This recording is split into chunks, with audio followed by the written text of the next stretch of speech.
Pengendalian sosial atau social control adalah setiap cara atau upaya yang dilakukan oleh pihak-pihak terkait guna mencegah, mengurangi, mengatasi tindakan kriminal agar kehidupan masyarakat menjadi tentram. Selanjutnya kita akan membahas tentang konsep struktur sosial yang terdiri atas dua konsep penting, yaitu status dan peran. Yang pertama, status atau kedudukan. Status merupakan pencerminan hak dan kewajiban dalam tingkah laku manusia. Cara-cara memperoleh status atau kedudukan adalah yang pertama, ascribe status. Status yang diberikan kepada individu tanpa memandang kemampuan atau perbedaan antar individu yang dibawa sejak lahir.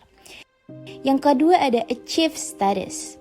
Status yang memerlukan kualitas tertentu yang harus diraih melalui persaingan dan usaha pribadi.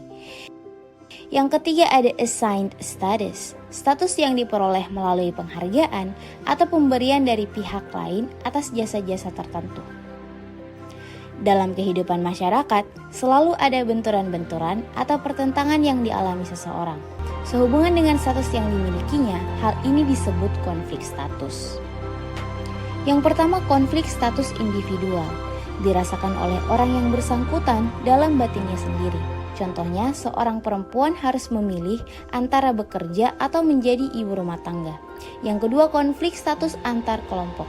Terjadi antara kelompok yang satu dengan yang lainnya. Contohnya, peraturan yang dikeluarkan oleh suatu instansi sering bertentangan dengan peraturan instansi lain.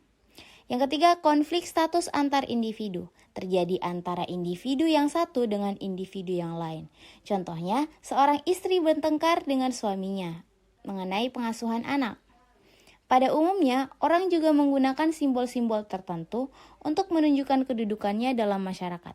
Simbol tersebut dapat berupa gaya bicara, cara berpakaian, dan penggunaan gelar kebangsawanan maupun akademis. Kemudian struktur sosial yang berikutnya berbicara mengenai peranan. Peranan merupakan aspek yang dinamis dari suatu status atau kedudukan. Peranan adalah tingkah laku yang diharapkan dari orang yang memiliki kedudukan atau status. Konflik peranan timbul jika orang harus memilih peranan dari dua status atau lebih yang dimilikinya. Karena peranan-peranan itu saling bertentangan. Contohnya konflik peranan seorang yang berstatus sebagai seorang guru sekaligus seorang ibu. Ciri-ciri struktur sosial. Pertama, muncul pada kelompok masyarakat.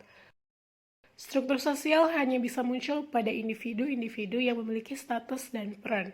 Status dan peranan masing-masing individu hanya bisa terbaca ketika mereka berada dalam sebuah kelompok atau masyarakat. Kedua, berkaitan erat dengan kebudayaan. Kelompok masyarakat lama-kelamaan akan membentuk suatu kebudayaan. Setiap kebudayaan memiliki struktur sosialnya sendiri. Ketiga, dapat berubah dan berkembang. Masyarakat tidak statis karena terdiri dari kumpulan individu. Mereka bisa berubah dan berkembang sesuai dengan tuntutan zaman. Karenanya, struktur yang dibentuk oleh mereka pun bisa berubah sesuai dengan perkembangan zaman. Fungsi struktur sosial. Pertama, fungsi identitas. Struktur sosial berfungsi sebagai penegas identitas yang dimiliki oleh sebuah kelompok. Kelompok yang anggotanya memiliki kesamaan dalam latar belakang ras, sosial, dan budaya akan mengembangkan struktur sosialnya sendiri. Kedua, fungsi kontrol. Dalam kehidupan bermasyarakat, selalu muncul kecenderungan dalam diri individu untuk melanggar norma, nilai, atau peraturan lain yang berlaku dalam masyarakat. Bila individu tadi mengingat peranan dan status yang dimilikinya dalam struktur sosial, kemungkinan individu tersebut akan mengurungkan niatnya melanggar aturan. Ketiga, fungsi pembelajaran. Individu belajar dari struktur sosial yang ada dalam masyarakatnya. Hal ini dimungkinkan mengingat masyarakat merupakan salah satu tempat berinteraksi. Banyak hal yang bisa dipelajari dari sebuah struktur sosial masyarakat, mulai dari sikap, kebiasaan, kepercayaan, dan kedisiplinan. Pengendalian sosial. Pengendalian sosial adalah suatu mekanisme untuk mencegah penyimpangan sosial serta mengajak dan mengarahkan masyarakat untuk berperilaku dan bersikap sesuai norma dan nilai yang berlaku. Adapun cara-cara yang dapat dilakukan untuk mengendalikan sosial masyarakat ialah: pertama, dengan pengendalian lisan atau pengendalian sosial persuasif. Pengendalian lisan diberikan dengan menggunakan bahasa lisan, guna mengajak anggota kelompok sosial untuk mengikuti peraturan yang berlaku. Kedua, pengendalian simbolik. Pengendalian simbolik merupakan pengendalian yang dilakukan dengan melalui gambar, tulisan, iklan, dan lain-lain. Contoh, spanduk, poster, rambu lalu lintas, dan lain. Ketiga, pengendalian kekerasan. Pengendalian melalui cara-cara kekerasan adalah suatu tindakan yang dilakukan untuk membuat si pelanggar jerah dan membuatnya tidak berani melakukan kesalahan yang sama. Contoh seperti main hakim sendiri. Melihat kondisi lingkungan menjadi faktor dari pengendalian sosial, di sini saya menyimpulkan beberapa contoh dan kasus yang akan saya jelaskan. Yang pertama di lingkungan masyarakat.